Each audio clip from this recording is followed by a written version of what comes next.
Top 10 Most Terrible Animal Massacres.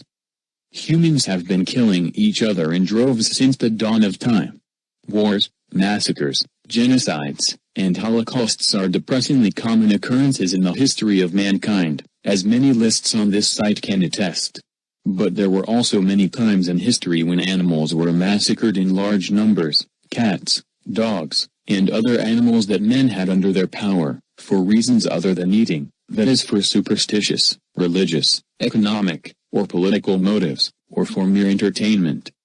10. The BC Sled Dog Execution, Canada, 2011. After the end of the 2010 Winter Olympics in Vancouver, the number of tourists who wanted to take a ride in sleds pushed by dogs diminished considerably.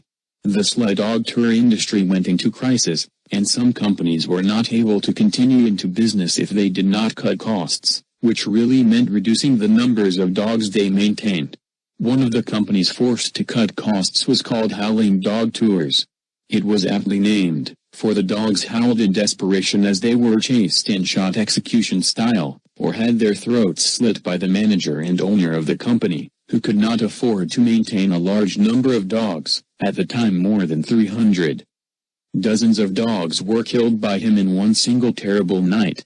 The curious thing is that the affair was only discovered because the manager himself filed a claim with the Provincial Workers' Board asking for compensation for having suffered from post-traumatic stress disorder after the killings. He got it, too. Later, mass graves containing the remains of 56 dead dogs were found, although in the claim the number of victims mentioned goes over 100. The case drew international outrage, and the only positive outcome was that it triggered a task force that toughened provincial animal cruelty laws. 9. The Puerto Rico Pet Massacre, 2007. In 2007 in Puerto Rico, a company called Animal Control Solutions was hired by the local government to help control the number of stray dogs and cats. Unfortunately, their solution involved throwing the live animals from a bridge. Worse, most of them were not even stray dogs or cats, but pets with regular owners, although most were persons who lived in projects in a poor part of the city. As the residents woke up, they found their beloved pets dead or, if they were lucky and survived, with broken bones near the bridge. After the event, thousands of Puerto Ricans took to the streets to protest, and eventually, those responsible for the company were tried for animal abuse, something rare in the country. However, they were found not guilty and soon released. 8. The Ukraine World Cup Stray Dog Killing, Ukraine, 2012. Many animal rights associations denounced a supposed killing of stray dogs led by the Ukrainian government during the build-up for the Euro 2012 soccer championship. Like many other more impoverished countries in Eastern Europe, Ukraine has lots of roaming street dogs, and that, authorities feared, reflected negatively on how visitors would perceive the country. So they hatched up a plan to clear that bad image, and clear the streets of cats and dogs. However, the plan did not work, for then they got the reputation of puppy killers. While exact numbers are hard to find, some say that at least 9,000 animals were killed in 3 different cities. A few photos showing the carcasses of dead animals became viral and, bowing to international pressure, the Ukrainian government announced a 6-month ban on the killings and ordered the local municipalities to build more animal shelters for the stray dogs instead of culling them. However, it is not clear if the measures were followed by the local authorities or if it was just a way for the government to save face. 7. The Great Prewar Pet Culling, England, 1939. An almost untold story of the Second World War is how after the panic of the oncoming war set in, the British government mounted a huge campaign to counsel citizens to get rid of their beloved pets in order to avoid their death or suffering during the bombings. As many as 750,000 pets were put down in just 1 week in 1939. While their deaths were humane, some argue that they were not necessary at all and merely represented a symptom of war hysteria. More than the bombings, the main threat for pets was the lack of food since there were no rations for animals and food was scarcer during wartime. However, many pets were not abandoned by their owners and were able to make it, and sanctuaries established for dogs and cats functioned during the war and saved the lives of hundreds of thousands of animals. 6. The Ozun Massacre, Japan, 1943. The following is also a story of the preventive killing of animals during wartime, only it does not involve cats and dogs but the animals kept in zoo. The Japanese government believed that the animals could escape during the bombings and become dangerous, so they devised a plan to destroy them before that could happen.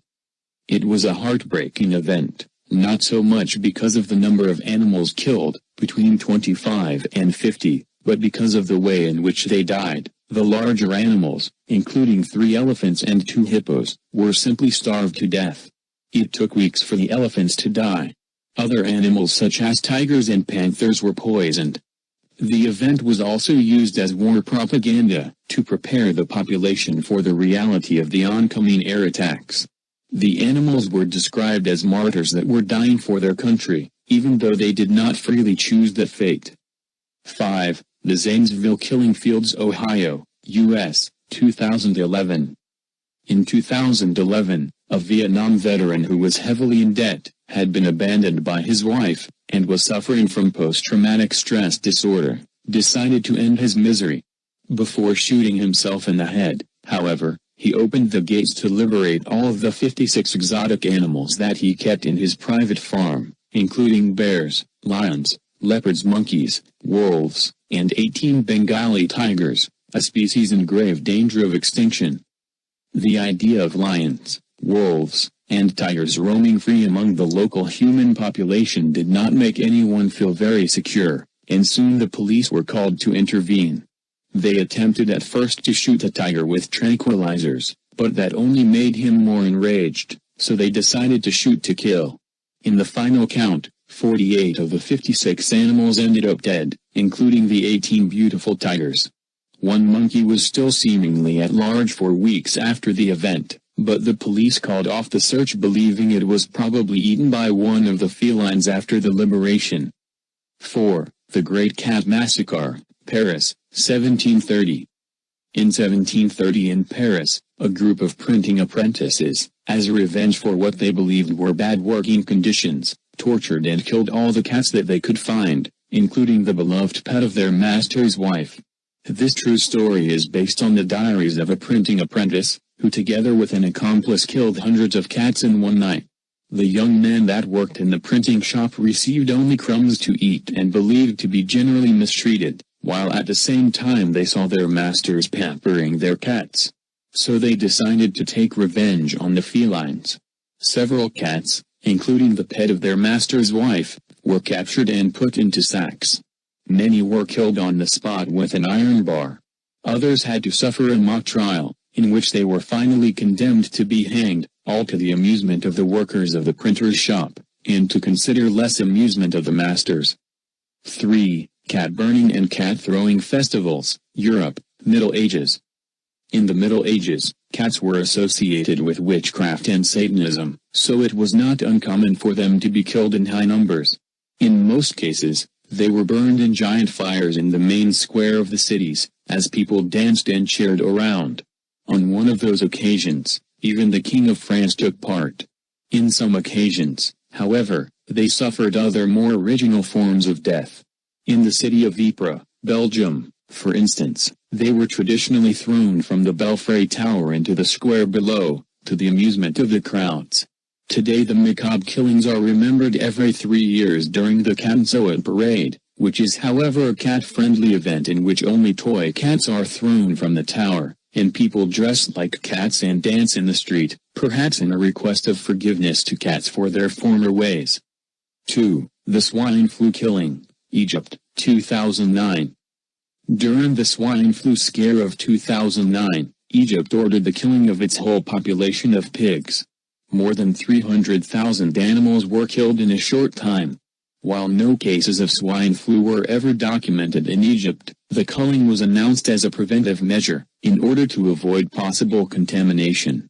Others, however, say that it was a punishment measure against Christians since they are the only ones who raise pigs in the country because Islam prohibits the consumption of swine. Be as it may, none of the pigs killed had the flu, and they were disposed of without their flesh being consumed. However, the measure later backfired badly on the government. In Egypt, The pigs were traditionally fed with the same organic trash that otherwise littered the cities. The swine were basically used as recycling machines. After their sudden disappearance, the streets of Cairo became literally covered with tons of trash, ironically exposing people to all sorts of diseases. It is possible that this added to the general discontent of the population with the government and helped the dethroning of Mubarak during the Arab Spring, a year later. 1. Gadi May Festival, Nepal, today. The largest animal sacrifice festival in the world happens every 5 years in Nepal. A festival, in honor of the Hindu goddess of power, Gadi May. We tend to think of Hindus as vegetarians who would not hurt a cow, which they consider sacred. That may be true for cows, but apparently, it does not apply to water buffaloes, chickens, goats, pigs, and rats, which are sacrificed in the numbers of hundreds of thousands. In 2009 it is estimated that between 250,000 and 500,000 animals were killed during the 3 days of the festival, which was witnessed by at least 1 million worshippers. The way it works is that participants bring their own animals to the feast. The animals are then decapitated with traditional kukuri knives by 250 authorized slaughterers. The blood of the animals is supposed to bring good luck. Afterward, the remains are sold to tanneries or eaten. The next festival will take place in 2000.